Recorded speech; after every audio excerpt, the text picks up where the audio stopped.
அனைவருக்கும் வணக்கம். நிறைய டாபிக் போயிடலாம். இப்போ ஷேர் மார்க்கெட்டை பொறுத்தவரை ஏற்ற இறக்கங்களோட காணப்படுகிறது. தற்போது மார்க்கெட்டை பார்த்தீங்கன்னா 52 வீக்ஸ் ஹை பார்த்தீங்கன்னா 26,677 உள்ளது. அதுலேருந்து ஏறக்குறைய ஒரு 13% இறங்கியுள்ளது.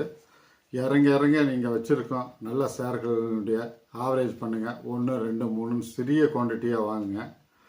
அதே சமயத்தில் இது வரைக்கும் ஷேர் மார்க்கெட்டில் ஷேரை வாங்காதவங்க டிமேட் அக்கௌண்ட் ஓப்பன் பண்ணி நான் பாருங்கள் பக்கத்தில் கொடுத்துருக்கேன். அந்த 14 ஷேரை நான் வச்சுருக்கேன் ஷேரு. இது எல்லாமே நல்ல ஃபண்டமெண்டல் ஸ்டாக்ஸு. அதை நீங்கள் கன்சிடர் பண்ணுங்கள். அதே சமயத்தில் ஐடிசி நிறுவனத்தினுடைய நியூஸ் ஒன்று புதுசாக வந்திருக்கு. அதாவது 6/2/2000 இது ரிசல்ட் அறிவிக்க போகிறாங்க. Q3 ரிசல்ட்டை இன்ட்ரீம் டிவிடெண்ட் தரப்போகிறார்கள். எனவே இது 6.5 ரூபாய்க்கு மேலே இருக்கும். அதனால் நீங்கள் கன்சிடர் பண்ணுங்கள். அதனால் பொறுமையாக இருங்க. இப்பொழுது நம்ம உங்களால் வெல்ல முடியும் என்ற புக்கில் இருந்து ஒரு 6 பாயிண்ட்டை பார்ப்போம். இது இங்கிலீஷில் யூ கேன் வின் என்று வந்துள்ளது. இது ஏறக்குறைய ஒரு 16 மொழியில் மொழிபெயர்த்திருக்காங்க. இது பல கோடி பிரதிகள் விற்பனையாகி ஒரு சக்கப்போடு போட்டுட்ருக்குது.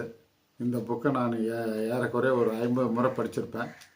இந்த புக்கினுடைய ஒரு 6 பாயிண்ட்டை மட்டும் பார்ப்போம். ஃபஸ்ட்டு பாயிண்ட் ஒரு நல்ல விதமான மனப்பாங்கை உருவாக்கி கொள்ளுங்கள். அதாவது ஒரு நல்ல விதமான ஆட்டிடியூட்டை உருவாக்கி கொள்ளுங்கள். இதுதான் முதல் பாயிண்ட்டு. அதுக்கு ஒரு ஆசிரியர் ஒரு கதை சொல்கிறாரு. ஒரு சந்தையில் ஒரு பலூன் வியாபாரம் செஞ்சிட்ருக்காரு. ஒரு பலூன் வியாபாரி. அவர் மஞ்சள், சிகப்பு, பச்சை, நீலம் ஆகிய நிறம் கொண்ட பலூன்களை அவர் விற்று கொண்டு இருக்கிறார். அதாவது வியாபாரம் கொஞ்சம் மந்தமாகும் போது என்ன பண்ணார், ஒரு பலூனில் ஹீலியம் நிரப்பப்பட்டு அந்த பலூன் பறக்க விடுவார். அதன் மூலம் அந்த சிறுவர்கள்லாம் அந்த பலூனை பார்த்துட்டு அவங்க அப்பா அம்மாவை கூப்பிட்டு பலூன் வாங்குவாங்க. இப்படி ஒவ்வொரு முறையும் செய்து கொண்டு இருந்தார். அப்பொழுது ஒரு சிறுவன் இதில் கருப்பு நிற பலூனை பறக்க விட்டால் இது பறக்குமா என்று கேள்வி கேட்கிறார். அதற்கு அவர் சிறுவனிடம் பதில் சொல்கிறாரு, இதுக்கு நிறம் முக்கியம் அல்ல, இந்த பலூனில் நிரப்பப்பட்ட ஹீலியம் அப்படிங்கிற வாயு தான் முக்கியம் என்று பதிலளித்தார். உடனே சிறுவன் சிரித்து கொண்டே சென்று விட்டார். இதிலிருந்து என்ன தெரிகிறது என்றால், நம் மனதை நல்ல மனப்பான்மைகளை வளர்த்து மனதை நிரப்ப வேண்டும் என்று ஆசிரியர் கூறுகிறார். எனவே நல்ல மனப்பான்மையை வளர்த்து கொள்ளுங்கள், கண்டிப்பாக வெற்றி அடைய முடியும் என்று ஆசிரியர் கூறுகிறார். எனவே அதை நாம் கடைபிடிப்போம். ரெண்டாவது பாயிண்ட் தள்ளி போடாதீர்கள், இப்பொழுதே செய்யுங்கள் என்று ஆசிரியர் கூறுகிறார். அதுக்கு ஒரு கதை சொல்கிறாரு. அதாவது ஒரு தோல்வியாளர்கள் என்ன சொல்லிக்குவாங்கன்னா, ஒரு வேலை செய்து முடிக்க பெரிய நானோன்னா அந்த வேலை செய்கிறேன் என்று கூறுவார்கள். அப்புறம் கல்லூரி படிப்பை முடித்தவுடன் அந்த வேலை செய்கிறம்பாங்க. அப்புறம் ஒரு வேலையில் சேர்ந்த பிறகு அந்த வேலையை செய்கிறேன் அப்படிம்பாங்க. அப்புறம் கல்யாணம் செய்தவுடன் அந்த வேலை செய்கிறேன் என்று கூறுவார்கள். அப்புறம் குழந்தை பெற்ற பின் அந்த வேலை செய்கிறேன் என்று கூறுவார்கள். குழந்தைகள் மேற்படிப்பு முடித்தவுடன் அந்த வேலை செய்கிறேன் என்பார்கள். அப்புறம் ஓய்வு பெற்ற பின் அந்த வேலை செய்வேன் என்று கூறுவார்கள். கடைசியில் பார்த்தா அந்த வேலையை அவங்க கடைசி வரைக்கும் செய்ய மாட்டாங்க, ஒரு தோல்வியாளனாக ஆக்கி விடுகிறார்கள். எனவே நீங்களும் அதே மாதிரி தள்ளி போடாதீர்கள், பின்னாளில் அந்த வெற்றி இழந்து விடுவீர்கள். எனவே நீங்கள் வெற்றி பெற வேண்டுமானால் உங்கள் தோல்வியின் சதவீதத்தை 2 மடங்கு ஆக்குங்கள் என்று ஆசிரியர் கூறுகிறார். எனவே எந்த விஷயத்தையும் தள்ளி போடாதீர்கள், உடனே செய்யுங்கள், வெற்றி உறுதி என்று ஆசிரியர் கூறுகிறார். பாயிண்ட் நம்பர் 3, ஒவ்வொரு வெற்றி கதையிலும் ஒரு தோல்வி கதை உண்டு என்று ஆசிரியர் கூறுகிறார். அதற்கு ஒரு வரலாற்று சம்பவத்தை சொல்கிறாரு. அதற்கு ஒருவரின் வாழ்க்கை வரலாற்றை பார்ப்போம் என்று கூறுகிறார்.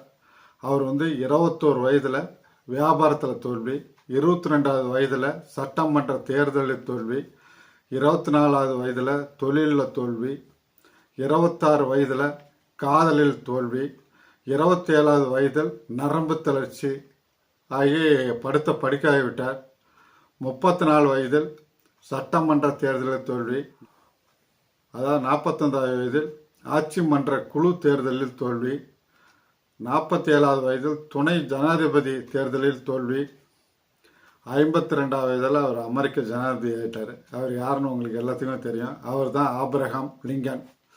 எனவே தோல்வியே வெற்றிக்கு அடிப்படை. நீங்கள் அந்த தோல்வியிலிருந்து பாடத்தை கற்றுக்கிட்டு அதை மறுபடியும் செய்யாமல் தொடர்ந்து முயற்சி செய்யும் பொழுது, விடாமுயற்சியோடும் உழைப்பையும் பயன்படுத்தும் பொழுது நீங்கள் எந்த துறையிலையும் நீங்கள் வெற்றி அடைய முடியும் என்று ஆசிரியர் கூறுகிறார்.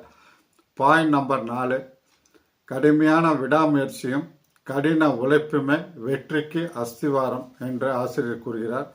அதற்கு ஆண்ட்ரூ கார்னகி அவர் சொல்கிறத பாயிண்ட் பண்ணி இவர் சொல்கிறாரு. மனிதன் எல்லா மனிதரும் 25% திறமையை மட்டும்தான் செயல்படுத்துகிறாங்க அப்படின்னு சொல்கிறாரு. அந்த 50% அவங்க திறமையை செலவழித்தார்கள் என்றால் அவர்கள் உலகம் பாராட்டும். அதே மாதிரி 100% திறமைகளை அவர் செலவழித்தார்களானால் இவ்வுலகம் அவர்களை தலைவணங்கி ஏற்றுக்கொள்ளும் அப்படின்னு சொல்கிறாரு. அதனால் நீங்கள் உங்களுடைய முழு திறமைகளையும் வெளிக்கொண்டு அதை பயன்படுத்துங்கள் என்று ஆசிரியர் கூறுகிறார். அதே மாதிரி அதிர்ஷ்டத்தால் வருவதில்லை, அதிக உழைப்பாலும் விடாமுயற்சியாலுமே தான் எல்லா வெற்றியும் கிடைக்கிறது. எனவே விடாமுயற்சியும் கடின உழைப்பையும் பயன்படுத்துங்கள், நீங்கள் வெற்றி அடைய முடியும். கால்வின் கூலிஜ் என்ற ஆசிரியர் கூறுகிறார், விடாமுயற்சியின் இடத்தை யாராலையும் நிரப்ப முடியாது, எந்த குணத்தாலையும் நிரப்ப முடியாது. ஏன்னா திறமை உள்ளவர்களெல்லாம் தோற்றுவிடுகிறார்கள், மதிநுட்பம் உள்ளவர்களெல்லாம் தோற்றுவிடுகிறார்கள், பெரிய கல்வி அறிவு உள்ளவர்களெல்லாம் தோற்றுவிடுவார்கள். ஆனால் விடாமுயற்சியையும் மன உறுதியும் உள்ளவர்கள் மட்டுமே வெற்றி அடைகிறார்கள். எனவே அந்த விடாமுயற்சிங்கிற இடத்தை எதுவுமே பிடிக்க முடியாத குணத்தை, அந்த குணத்தை நீங்கள் பயன்படுத்துங்கள், கண்டிப்பாக வெற்றி அடைவீர்கள் என ஆசிரியர் கூறுகிறார். அதுக்கடுத்து பாயிண்ட் நம்பர் 5, சுட்டரிக்கும் ஆசையே உந்து சக்தி என்று ஆசிரியர் கூறுகிறார். அதாவது முடக்குவாதத்தால் பாதிக்கப்பட்ட பெண் பின்னாளில் தலகட போட்டி, காக்கி என்ற 2 விளையாட்டுகளிலும் பங்கேற்று 3 தங்க கோப்பைகளை பெற்றார். அவர்தான் ருடோல்ஃபை என்பவர். 2வது வரலாற்று படிப்பினைகள், கருகிய கால்களை கொண்ட ஒருவர் 1 மைல் ஓட்டத்தில் ஓடி சாதனை படைத்தார். அவர்தான் கிளன் கன்னங்ஹாம்.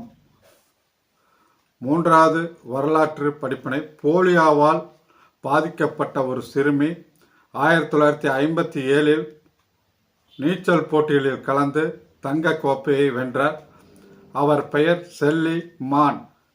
எனவே சுட்டரிக்கும் ஆசையே தான் உங்கள் வெற்றிக்கு காரணம். அதனால் சுட்டரிக்கும் ஆசையை நீங்கள் பெற்றிடுங்கள், கண்டிப்பாக வெற்றி அடைய முடியும்.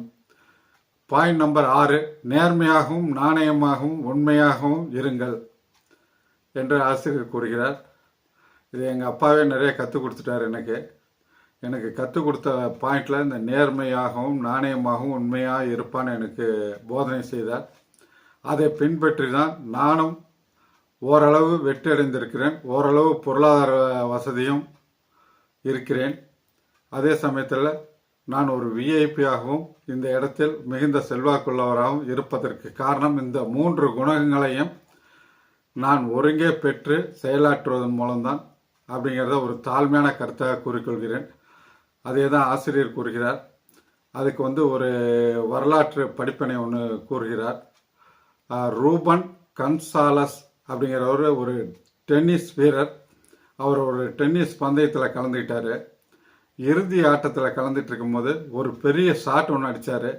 அந்த ஷாட் சரியான ஷாட் இல்லை, ஆனால் அது தவறான ஷாட்டு. இருந்தாலும் அந்த நடுவர் இது சரியான அடி என்று கூறி அவர் வெற்றியாளர் என அறிவித்தார். ஆனால் இவர் ஏற்றுக்கொள்ளவில்லை. நான் அடித்த அடி தவறானது என்று அவர் கலந்து கொண்ட போட்டியாளருக்கு அந்த வெற்றியை கொடுத்து விட்டார். பிறகு அவரிடம் கேட்டதற்கு, என் நாணயத்தையும் உண்மையையும் நேர்மையும் காப்பாற்றிக்கொள்ள இது ஒன்றுதான் சிறந்த வழி என்று கூறினார். எனவே நாமும் அதுபோல் நேர்மை, நாணயம், உண்மை 3ஐயும் கடைபிடிப்போம், கண்டிப்பாக வெற்றி அடைவோம். அதே சமயத்தில் இது பிடிச்சிருந்தா லைக் பண்ணுங்கள், சப்ஸ்கிரைப் பண்ணுங்கள், ஃப்ரெண்ட்ஸ் அண்ட் ரிலேட்டிவ்க்கு ஷேர் பண்ணுங்கள். அந்த 3 இதை ஏற்கனவே சொல்லியிருக்கேன்.